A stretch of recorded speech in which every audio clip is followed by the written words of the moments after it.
Hi.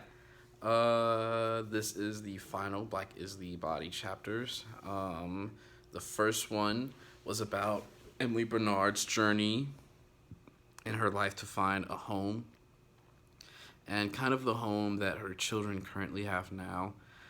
She talks about first being raised in Nashville and then moving up to Vermont and how she was, in the beginning, very proud to be from Vermont. She talks about it a lot, and she kind of jokingly says later in the chapter that even though her kids are from Ethiopia, they're the only true Vermonters, whatever, there. But there is something else told in the chapter that really sticks out to me, and it is the line that says, "In the South, the whites want blacks close but not high. In the North, they want blacks high but not close." Which is a really interesting concept. The idea of some places wanting to see black people succeed and some places wanted to be familiar or friendly with African American people.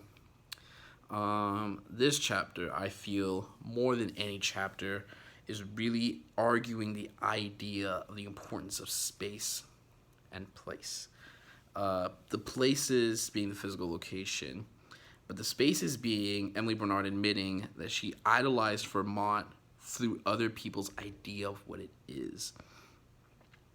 And she does this by explaining to us that she read these stories when she was a kid about W.E.B. Du Bois and James Baldwin writers, and fantasizing about living up where the writers live in the nice hill countryside of Vermont and whatnot.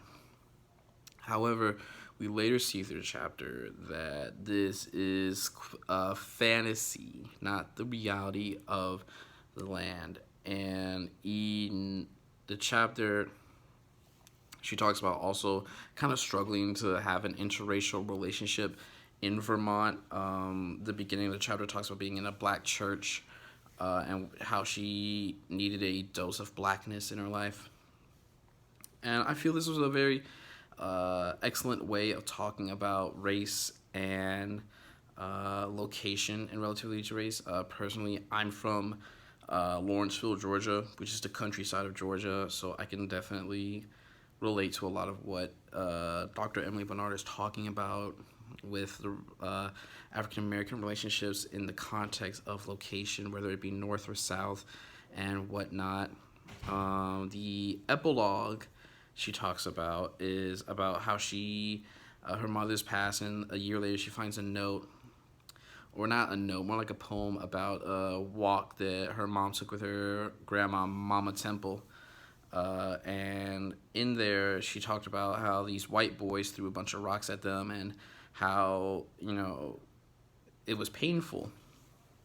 And, Grandma Mama Temple told Emily Bernard's mother to not hate them, but to pity them, for they not know better.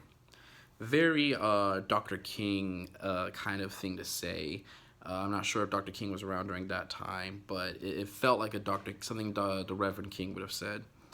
And I think in this chapter, she is really exemplifying this idea of blackness and how stories, a lot like culture and history, have to keep evolving and moving forward.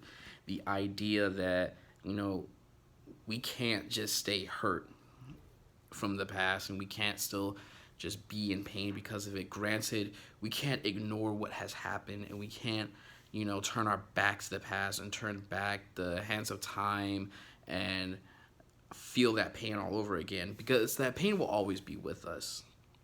But at the same time, we can't focus on that. We have to continue to be living in the moment, or it would feel like we never escape the past in that context. And I think stories do a beautiful job of telling. I think that's what Emily Bernard has been getting at this whole time. The idea of stories moving forward. Each chapter talked about a different part of race, and Emily Bernard used her own body to discuss that. However, these stories take place in present time. She doesn't go backwards in stories. She doesn't take back go back in how we're supposed to feel in the past.